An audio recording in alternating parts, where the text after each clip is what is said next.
In this video, we'll be covering the 20th anniversary event for World of Warcraft that's arriving in November, and with it, we'll have a bunch of in-game activities available to us during that time, as well as exclusive rewards we can get from this. There's also going to be some minor class changes and some racial changes, and a few new things for the Drakthir race. Also arriving with patch 11.05, we'll be getting more classes for the Drakthir race. We'll be able to roll a warrior, a hunter, a mage, rogue, priest, and warlock, as opposed to the default evoker class for that race. We'll also be covering a limited time currency the event offers, and with these we can use to purchase returning and new items, transmogs, pets, and mounts. First off, when the event is active, we'll automatically pick up this quest called Another Timely Invitation, which will lead us to Tanaris in Kalimdor, where the anniversary is held at the Caverns of Time. Now we can fly there or use the flight path, but we do have a portal that will take us directly to the event location itself, and we'll be able to find it by the portal room in either Orgrimmar or Stormwind. For Orgrimmar, we'll want to head to the second lower floor to find it in the portal room, and for Stormwind, we'll head to the right wing of the portal room. Once we're there, we'll want to head to this Atrium to turn in that quest from earlier over at Yulana. From there, we'll want to start off with the introductory quest, which is Meet and Greet, and we'll also want to pick up the quest Celebrate Good Fun, which is a weekly quest that requires us to participate in stuff related to the anniversary event, from the activities in the Caverns of Time to dungeons or raids related to it. Both of these quests, as well as the other weeklies around the area, will reward us these exclusive limited time bronze celebration tokens per week per warband. Also worth noting that during the event we'll have this buff, and we can stack it with the blessings of the bronze dragonflight, which effectively makes our XP and reputation gains 20% for 12 hours. But first, we'll have to do this quest from Yulana, where we have to participate in activities to celebrate that anniversary, and it is a weekly one. And since the event is open to players from level 15 and above, we can use this to essentially power level our characters. And a bit off topic, there's also going to be these balloons around the area, and we can latch onto them and sort of fly around like Mary Poppins. And there's actually two achievements related to this. Those are going to be Balloonist and Frequent Flyer. They're pretty self-explanatory, but for the sake of explaining, Balloonist requires us to ride just one of the celebration balloons for a few minutes, while the Frequent Flyer requires us to ride all four types of the celebration balloons. So that's going to be the gold one, the dark blue balloon, the bronze balloon, and the light blue balloon. Now from here on out, we'll quickly go over each quest giver, pop culture reference, vendor, and interesting stuff per area of the Caverns of Time. Starting off with the Atrium NPCs, we already covered Yulana, so we'll start with the people in the Atrium clockwise. The first one we'll talk about is going to be Historian Madi, which is going to be a vendor, and she's going to be selling timely trinkets. From her, we'll mainly get cosmetic items like these cold flame weaponry or toys, and these are actually made by Blizzard employees themselves. Apparently every anniversary or every 10 years or so, they make themselves like a real life-size version of an item from World of Warcraft, so they implemented it in the game. She'll be selling battle pets, and some are purchased using either bronze celebration tokens or time warped badges. The noteworthy items that this vendor sells are going to be these two returning mounts, the Azure World Chiller and the Illidari Doomhawk. This vendor is also selling an exquisite costume set for Edwin Van Cleef, which is somewhat the last boss of the Dead Mine dungeons. The next NPC nearby is going to be Boba Dormu. I love that name. From them, we'll have a weekly quest which requires us to do time walking dungeons, and upon a turn-in, we'll get a cash and 5 tokens. And from him, we can also purchase some time walking related items. A lot of these are returning ones from WoW Classic, and they're all bought using time warp badges. The notable purchases from this NPC is going to be the Frey Feather Hippogriff mount. The next NPC is going to be the Night Elf Mohawk, which is a reference to the time Mr. T himself made a commercial with World of Warcraft, which was a commercial with Mr. T back in 2007. What's your game? Right after Mr. T's reference character, we'll get the Historian NPCs, and they will have the quest A Time to Reflect, and depending on our faction, either Alliance or Horde, we'll either get it from Historian Lore or Historian Jupa, Alliance and Horde respectively. And apparently the Historians are able to sell stuff. Maybe it's a bug or they haven't added the wares yet, but they do have a browsing section or like option that you can click. But at the time of making this video, it doesn't show anything. No shop, no nothing. The next NPC is going to be Alex, who is the Relations Manager. Apparently, we're supposed to have an activity or some sort of Secrets of Azeroth Part 2 event that we can do with them. However, at the moment, there's no prompt or clear-cut method to activating her if there are any prerequisites to start her out. The next NPC is going to be Treya, who is the designated ensemble armor vendor. From them, we'll be able to get the returning ensembles who have also been updated to have a more HD look, and the ensembles are returning ones from WoW Classic Season 2. Take note that we don't have to be that class specifically to be able to buy that ensemble, so we can save up our tokens in order to get all of the appearances. And mind you, each of the ensembles for each class will cost 60 Bronze Celebration tokens. It's also worth mentioning that there's an achievement to buying our first ensemble class tier set called Upgraded Apparel, and this requires us to purchase a tier 2 armor set during the anniversary, and it makes it so that our second purchase we make will have a discount. It's unconfirmed on how much the discount will go for, but maybe Blizzard will be generous and give us 50%. Next to her is going to be Storekeeper Reginald. From him, we can purchase 2 mounts, each for 20 Bronze Celebration tokens. These are going to be the Obsidian Worldbreaker, sold for 20 tokens, and the Corehound Chain, sold for 20 tokens. The last NPCs in the Atrium are going to be the PvP vendors, the time-displaced Yorick Ironside, and the time-displaced Thanthaldis Snow Gleam. Both of them sell their respective factions' PvP wares, so Frostwolf for the Horde and Stormpike for the Alliance, and they'll be selling their things for some Mark of Honors as well as some Time Warp badges. Now we'll move on to the NPCs outside of the Atrium, but take note, we'll only highlight either quest giver NPCs, interactable ones, vendors, or just iconic characters from the past. We'll start from the front side of the Atrium, then work our way clockwise around the area. Over at this caravan area, we'll find Lanchester of the Blade roaming around. Surprisingly, he no longer has the Sashimono Horde banner on his spine or his back. And over at the caravan, we'll be able to see Fiona and Mira, and accompanied with them is going to be Dolly and Dot, the 2 alpacas. Right behind them is going to be Landro Longshot, who's the vendor for the World of Warcraft trading card game, but currently he isn't selling anything at the moment. The Taven mount is apparently here too, just chilling, I guess. And on this side of the Atrium, which is the right part, we'll have quite a lot of NPCs, so we'll just cover the ones that give a function. So past the pet part from earlier where the Taven mount is, we're going to have Petra. And next to her is a chest, which will give us a pet mirror. Using it will transform our appearance into our current battle pet. Now associated to this, there's going to be 2 achievements. It's going to be Pet Mischief, which requires us to use a pet disguiser to look like our pet and explore the area, so we'll just have to run around. And the other one is going to be Zoomies, which requires us to get the Zoomies buff for more than 20 seconds while we're disguised as our battle pet. Next up, we're going to have the pet supplies and the pet souvenir vendors. Across from them is a stage with 3 battle pet trainers, Morulu the Elder, Squirt the Wandering Trainer, and Nikki Tiny Tech. Adjacent to them are the 3 portals that will take us to some of the world bosses that are included in this anniversary event. And every day it seems to rotate, so it will take us to various locations, sometimes even away from the world bosses, since the portals are associated to an achievement, which is going to be called Photo Op. This requires us to at least visit 10 locations by taking the Vista portals, so it will take us quite a while to get this achievement.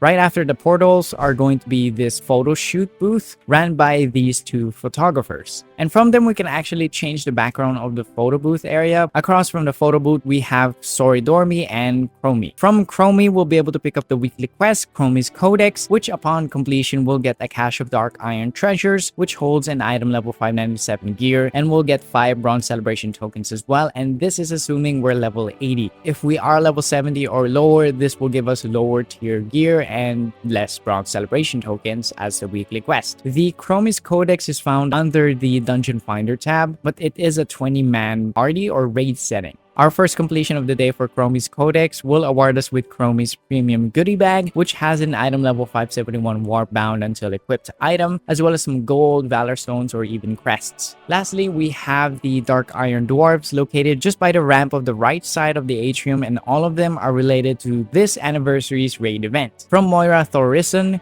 we'll get 2 quests that require us to do the Blackrock Depths. One of the quests is a one-time quest, while the other one is a weekly one. The weekly one will give us a cache of Dark dark iron treasures, 500 time warp badges, and 5 bronze celebration tokens, while the one-time quest awards us with 6 bronze celebration tokens. Now do keep in mind that from the Black Rock Depths raid, the raid bosses are presumed to have a chance of dropping bronze celebration tokens. Do take it with a grain of salt that it is listed as an unconfirmed drop source at the time of making this video, and on the screen are the lists of boss that potentially drop the tokens, and apparently even Queen Ansuric as well. As for the 3 dark iron dwarves besides Moira, they are going to be the raid vendors, and each one, starting from the left to the right, represents the difficulty of the raids, so LFR, normal, and heroic. From the raid itself, we'll be able to loot these time warped relic copper keys, which scale with the difficulty of the raid we collected it from, and as of beta, we'll only get a maximum of 120 keys before we stop being able to loot more keys from the raid. It's also worth noting that these vendors will award us with the same gear, but the item levels will scale with the difficulty of the raids we collected the keys from. Also, before we move on, 2 iconic Death Knights are here: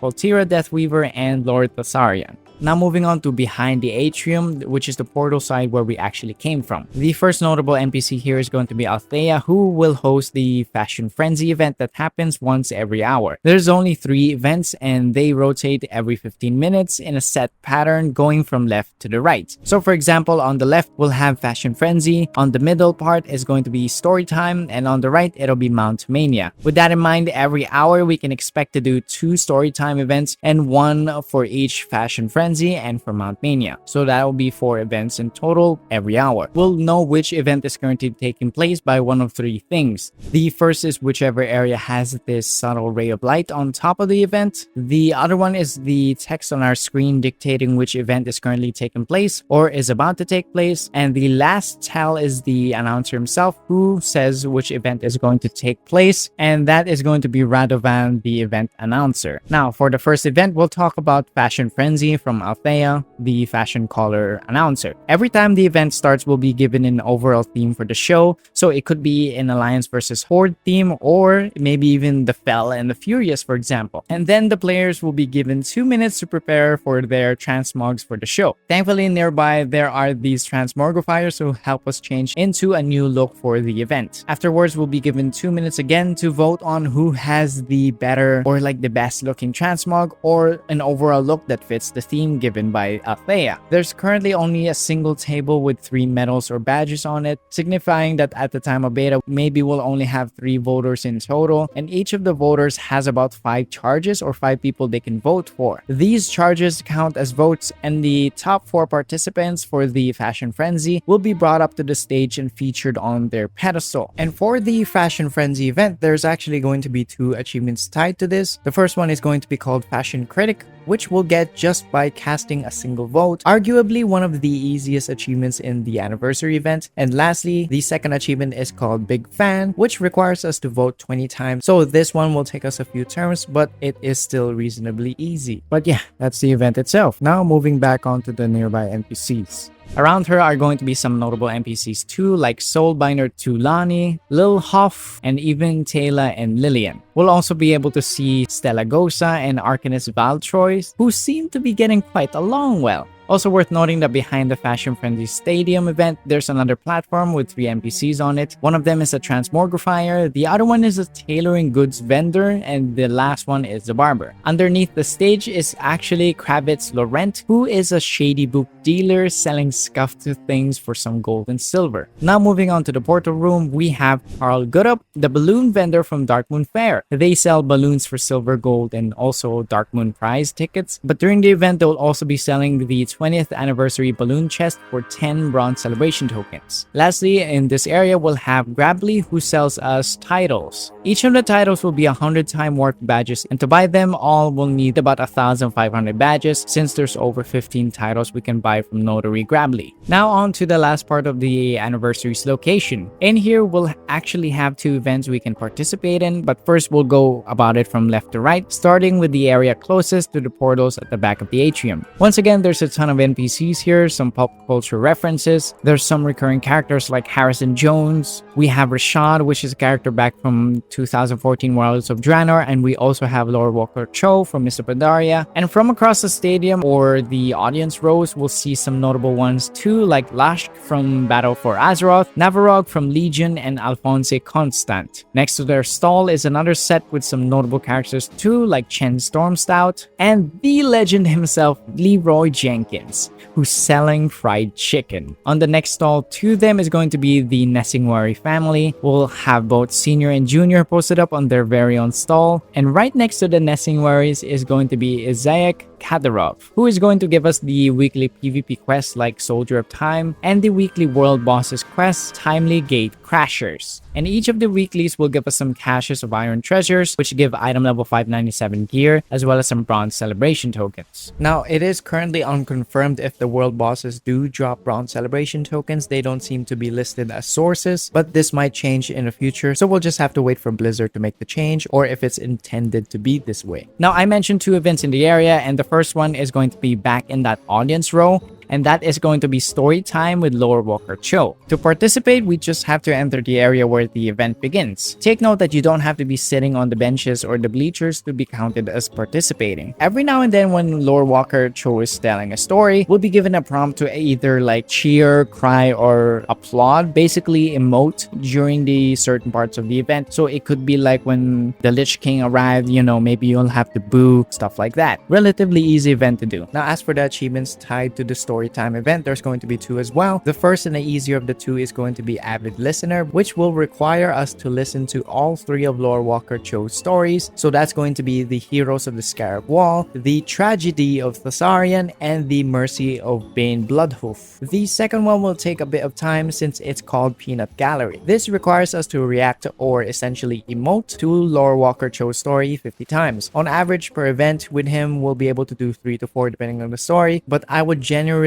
go for the Mercy of Bane Bloodhoof story, since there is a moment where you can spam a few emotes like when you're throwing rotten apples, as well as the Heroes of the Scarab Wall. There's a part there where Cthulhu shows up and we can throw a bunch of bad apples or rotten apples, so each click or each emote will count towards this progress. The other event is going to be Mount Mania, where we'll have to replicate or sort of like do an Asmongold mount competition. So once it begins, we'll have to enter the arena and we'll just have to copy as many mounts as we can from the host Abigail. Every time she mounts up, we'll be given a prompt next to their nameplate to give us details on the mount she's using, or we could just hover over the mount that she has under her character page or character icon. The event will end once she's mounted up 15 times, and the player that matches or manages to get the most mount matches like hers will win. The mounts she covers are from the current and past expansions, and even exclusive mounts are included like PvP mounts or dungeon mounts and even raids too. Yes, unfortunately, even the gold mounts are included, like for example the Lightforge Warframe, which is sold for how much again? How much? 625,000 gold? Okay. Now for the last event, there's going to be 2 achievements. The first one is I Have That One, which needs us to match just 1 mount during Mount Mania from Abigail. And the second one is going to be a bit tougher, and this is called Mount Master. This requires us to match 20 mounts to Abigail. Now, depending on how many mounts you have in general, the difficulty will vary. So if you only have a few mounts, it'll take you quite a while, since the mounts Abigail gets on are randomized as far as we know. Next up, we have the world bosses. There are going to be several returning world bosses across Azeroth, and at the moment there's 4 in Kalimdor, which is going to be Shout of Anger, Azuragos, Doomwalker, and Archivon, and 3 in the Eastern Kingdoms like Julak Doom, Lethon, the Dragon of Nightmare, and Lord Kazak. There are portals at the anniversary event area that can take us to some of the world bosses quite easily. So Azuragos is going to be on the coast just southeast from the Secret Lab or west from Ravencrest Monument, and this is going to be in Najara, which is just above Orgrimmar. The next world boss is going to be Archivon the Stone Watcher, and this is going to be near Gadgetzan in Tenaris. It's surrounded by the Valkyrie Hunters, and they are quite actually unsoloable. Oh my god. The next one near the area is going to be the Shaw of Anger, located just below the Noxious Lair and to the left of the Dune Mall compound. around. Next up is going to be Doomwalker, and it rotates around this dune located between the Caverns of Time and the Gaping Chasm. Next up, we'll go to the Eastern Kingdoms, and the first world boss here is going to be Julak Doom, which is located over at the Twilight Highlands between the Mob Madness and Kirkhaven. Next up is going to be Lethon, and this will be found by Hinterlands over at the giant tree at Seradane. I hope I said that right. The last world boss in this zone or in this continent is going to be Lord Kazak, and we'll be able to find him on the west part of the Blasted Lands. But that covers the world bosses and just about every activity and vendor of the event as a beta. Now, there is a mount that is attached to an achievement for the 20th anniversary of World of Warcraft, and the mount is called Cold Flame Tempest. This is inspired by the Ashes of Alar mount, and to get it, we'll have to do the achievement A Cool 20 Years. I mentioned the event related ones already in a few of them, so I'll go about the ones I haven't included. So the first one up is an original, and this requires us to defeat at least one of the world bosses during the anniversary. So here's a list on the screen right now to help you with that. The next one also ties into world boss slaying, and this one is called Gatecrasher. This requires us to defeat the world bosses who are considered as gatecrashers, or essentially bosses that aren't from this timeline. So those are going to be Doomwalker, Shaw of Anger, and Archivon the Stone Watcher. And I mentioned where these three world bosses are, but as a reminder, they're all in Tanaris, relatively nearby. The last achievement is the Codex Editor on Karaj, which requires us to complete a Codex of Chromie event. I did go about how to queue up for this, but as a reminder, we'll be able to queue up for it either with Chromie herself or on our dungeon tab. And while we're on the subject of achievements, there's actually two that we should keep our eyes on. The first one we'll take note is the Token Collector achievement. This requires us to collect 100 Bronze Celebration tokens during the anniversary, and it'll be considered a feat of strength achievement. Once completed, we'll be able to get more Bronze Celebration tokens from doing the repeatable 20th anniversary activities. Now, since I haven't personally collected 100 tokens yet, it's safe to assume that the activities are going to be the ones with weeklies attached to them. So those might be the Celebrate Good Fun weekly quest from Yelana, or the World Boss Hunting and the PvP weeklies. It could be the one from Chromie, or it might even be the one from Boba Dormu, where we have to do time walking dungeons. And who knows, it's not too much of a stretch to consider the Kazalgar weekly activities as well, since some of them do give out Bronze Celebration tokens. There are also a bunch of these Easter eggs or replica of legendary artifacts scattered throughout the event area, and these turn you into either iconic heroes or infamous villains from the past, so they're quite cool. I'll leave a list of coordinates while I'm talking, and as of PTR, they either turn you into Thrall, Jaina Proudmoore,